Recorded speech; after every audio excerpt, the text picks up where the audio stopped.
Finally कुफर टूटा, पाकिस्तान कुछ match तो जीता। ऐसा लगा कि मेहमान यानी कि हम जो मेहमान थे, मेज़बानों ने हमारे लिए ये पिच जानबूझ के बनाए कि कुछ तो हमारे मेहमान कुछ तो यहाँ से जीत के जाएंगे। जो और लास्ट T20 था, इसमें जो ट्रैक बनाया गया था इतना सुलेस ट्रैक था।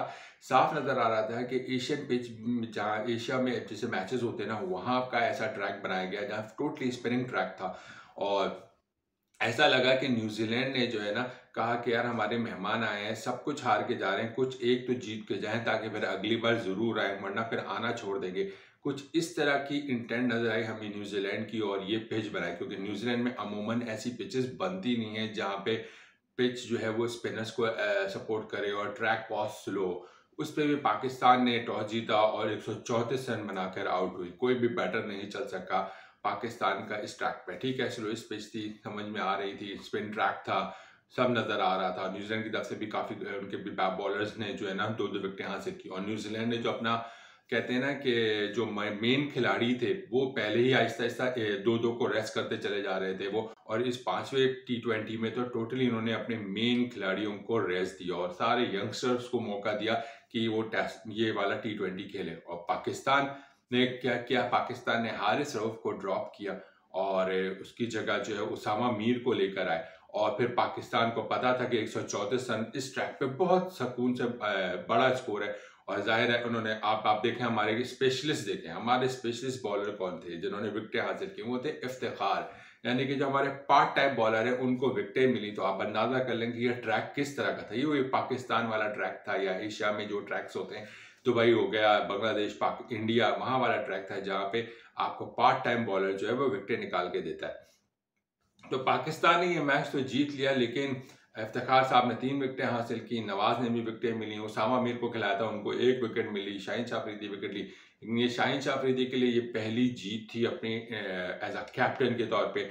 और ये सीरीज पाकिस्तान 4-0 से हारा। बहुत कुछ सीख के जाएगा पाकिस्तान यहाँ से या नहीं, ये वक्त बताएगा, क्योंकि पाकिस्तान के पास सीखने के लिए मौका ही कहाँ है। हमारा क्रिकेट बोर्ड एक व्हील, वो जो है म्यूजिकल चेयर बना हुआ है, कभी कोई चेयरमैन आ रहा है, कभी कोई चेयरमैन आ रहा है, कोई भी चेयरमैन लंबे अरसे तक नहीं टिक रहा। और जो भी अब चेयरमैन साहब गए हैं तो हेड कोच साहब चले जाएंगे, हेड कोच से फिर डायरेक्टर से इन दोनों चले जाएंगे, क्योंकि दो हाफिज साहब का कॉन्ट्रैक्ट शायद 21 दिसंबर को एक्सपायर हो चुका था। अब बड़ी बड़ी गुमियां हो रही हैं कि कौन बनेगा। कोई एक एक जो माफिया जो जो पहले ज़का अशरफ के सपोर्ट में था, वो उन्होंने एक और नई शोशा छोड़ दिया है कि मोइन खान साहब को शायद जो केयर टेकर है, खैर उनकी भी कोई औकात नहीं है, वो केयर टेकर साहब की भी चंद दिनों की कहानी रह गई है, वो भी चले जाएंगे। फिर जो इलेक्शंस होंगे पाकिस्तान में, उसके बाद जो भी बनकर आएगा फिर वो अपना चेयरमैन आएगा। तो यानी कि अभी जो भी चेयरमैन आने वाला है वो सिर्फ एक, वो भी केयर टेकर ही समझे होगा। अब आइदर किसी और को इज फॉर टाइमिंग के लिए बना दिया जाएगा, या फिर उनको लंबे अरसे के लिए रखा जाएगा। अभी तक कोई नहीं है, लेकिन हाँ ये कंफर्म न्यूज है कि नजम शेठी साहब की वापसी जरूर होगी, एक सहाफी की वापसी होगी, एक यूट्यूब चैनल में बैठने वाले की सहाफी की एक जो है वो वापसी होगी। अब मुझे ये बता दें कि एक यूट्यूबर है या एक सहाफी है, उसका क्रिकेट बोर्ड के चेयरमैनशिप से क्या ताल्लुक है, मेरी ये समझ में नहीं आ रहा। वो चेयरमैन की पोजीशन पे कैसे जा सकता है, कौन सा ऐसा क्राइटेरिया है या कौन सी ऐसी उसकी काबिलियत है जिस बुनियाद पे वो पाकिस्तान क्रिकेट बोर्ड का चेयरमैन तीसरी बार बनेगा। और पहले ही 2 टेन्योर, बीच वाला टेन्योर तो बहुत ही शॉर्ट था, लेकिन पहला वाला टेन्योर जो है वैसे ही उन्होंने क्रिकेट बर्बाद करके रख दी थी पाकिस्तान क्रिकेट टीम की। अब पाकिस्तान क्रिकेट टीम मजीद तबाही के से दो चार होने जाने वाली है। प्लेयर्स की अप्रोच नजर आ रही है, चेयरमैन साहब वही जो है right man for the right job नहीं आएंगे यहाँ पे। अगर जो भी आते हैं, अभी फिलहाल जो खबरें हैं वो ये है कि केयर टेकर के तौर पे मोइन खान होंगे, फिर नजम सेठी आ जाएंगे, और फिर इलेक्शंस होगा पाकिस्तान क्रिकेट बोर्ड के अंदर। और डेफिनेटली आपको पता है कैसे इलेक्शंस होते आते हैं यहाँ पे भी पाकिस्तान क्रिकेट बोर्ड में। फिर चीफ एग्जैक्ट अभी तो वो इंटर्म बनेंगे, उसके बाद फिर वो भाई साहब नजम सेठी साहब को चेयरमैन बना दिया जाएगा, अगर जो खबरें आ रही हैं, क्योंकि वही मोस्ट लाइकली स्ट्रॉन्ग कैंडिडेट नजर आ रहे हैं। और फिर हाँ, असल इशू ये नहीं, असल इशू ये है कि फिर कोच बदलेंगे, फिर स्टाफ बदलेंगे, फिर चीफ सेलेक्टर साहब बदलेंगे, फिर सारा सिनेरियो बदल जाएगा। फिर प्लेयर्स पावर फिर बढ़ जाएगी कि फिर प्लेयर्स को मुल्क ज़्यादा प्रायोरिटी नज़र नहीं आ रही होगी। और अभी जैसे कि ये सीरीज़ ख़त्म हो गई है, अब ये भागते दौड़ते चले जाएंगे इंटरनेशनल लीग खेलने के लिए, शाहीन शाह अफरीदी अब वहाँ पे ये परफॉर्मेंस देते हुए नज़र आ रहे होंगे। और पाकिस्तान की जब बात आती है तो वहाँ पे उनकी हवा निकल जाती है। उसकी रीज़न ये होती है कि दोनों जो प्लेटफॉर्म्स हैं, इंटरनेशनल क्रिकेट में पाकिस्तान को परफॉर्म करना और इंटरनेशनल लीग खेलना, बहुत आसमान ज़मीन का फ़र्क है। और अब नाहफीज होंगे तो कोई सख्ती नहीं होगी, और फिर आगे आगे चलते चलते सिनेरियो क्या बनेगा ये अभी नहीं पता। फिर ये कहीं ना हो कि कप्तान की रेस अभी जो बाकी है, अभी किसी को नहीं पता कि वनडे का कप्तान कौन होगा। तो रेस तो ना रिजवान और उसमें चली रही है, क्या नाम है, शाहीन शाह अफरीदी में।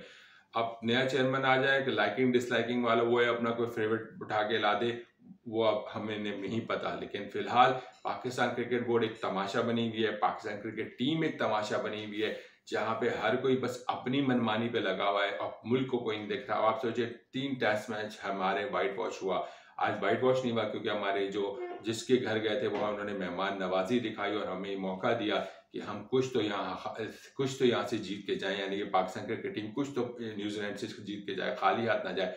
और इसी वजह से पाकिस्तान लास्ट T20 जीता है, यानी कि 4-1 से पाकिस्तान ये सीरीज हार के आ रहा है। हम अपने आप को बहुत चैंपियन बनते थे कि हम T20 के मास्टर हैं। अब हम सितंबर 2024 से बात करें तो वनडे में भी हम फेल हुए, हमारा एक पूरा एक्सपोज हुए हम वनडे में। उसके बाद हम टेस्ट मैच, जब टेस्ट मैच का फॉर्मेट आया तो उसमें हम बहुत बुरी तरीके से फेल हुए। उसके बाद हम T20 का फॉर्मेट आया तो हम उसमें बहुत बुरी तरीके से एक्सपोज हुए। अब पाकिस्तानी खिलाड़ी चले जाएंगे, कुछ जिनको अभी BPL का नहीं मिला है उनको भी डेफिनेटली, जब चेयरमैन साहब जा चुके हैं तो NOC इश्यू हो ही जाएगा, जब डायरेक्टर साहब भी रिजाइन कर देंगे।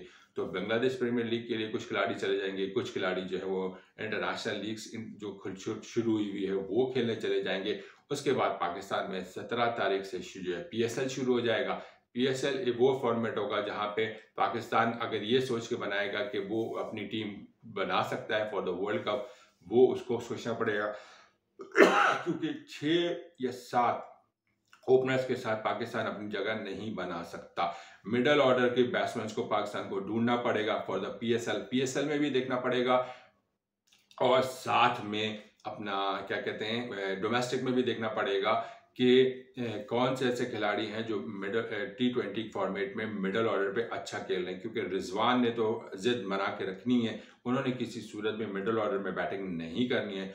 तो फिर ओपनर्स को अगर आप मिडल ऑर्डर में खिलाते रहेंगे, क्योंकि पाकिस्तान के जो ओपनर्स हैं वो इंटरनेशनल लीग जितनी भी हो रही हैं या फिर पाकिस्तान में या डोमेस्टिक जो फॉर्मेट है वहाँ पे परफॉर्मेंस दे रहे हैं, मिडल ऑर्डर में नहीं दे रहे। तो जब आप एक इधर से किसी को इस लीग से परफॉर्मेंस पर उठा रहे हैं, किसी को इस लीग से परफॉर्मेंस पर उठा रहे हैं, किसी को डोमेस्टिक परफॉर्मेंस पर उठा रहे हैं, तो अगर आप उठाते उठाते 2 यहाँ से उठाए 2 यहाँ से उठाए तो इस तरह आपके 6 ओपनर्स पाकिस्तान टीम में आ जाते हैं। तो फिर आपको जो सीनियर खिलाड़ी होते हैं वो अपनी जिद पे रहते हैं और वो मिडल ऑर्डर में खेलने को तैयार नहीं होते।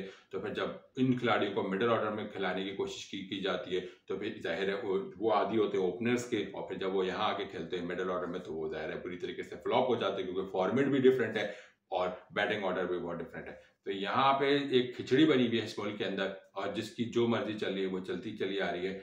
अब आगे चल के आपको बताऊंगा। आज पाकिस्तान जीता है, इस जीत का किसी को कोई खुशी नहीं। हाँ, मेहमान नवाजी की है बहुत अच्छी न्यूजीलैंड ने कि भाई मेहमान जा रहे हैं उनको ये मैच जितवा के जाओ, वरना ये बहुत शर्मिंदगी की बात है कि हम ये सीरीज भी बहुत बुरी तरीके से हार के वापस अपने मुल्क आएंगे। और कुछ भी अभी तक हमारे हाथ नहीं आ रहा है, कुछ भी बड़ी चीज़ हमारे हाथ नहीं आ रही। हमसे मुसलसल हारे पे हारे जा रहे हैं, सिर्फ हार नहीं रहे, हारे पे हारे जा रहे हैं, जो कि बहुत शर्मनाक बात है। बाकी आगे मेरे चैनल सब्सक्राइब कर लीजिएगा, आगे बहुत सारी अपडेट्स आपको इस चैनल पे मिलती रहेंगी। अपना बहुत ख्याल रखिएगा। अल्लाह हाफ़िज़।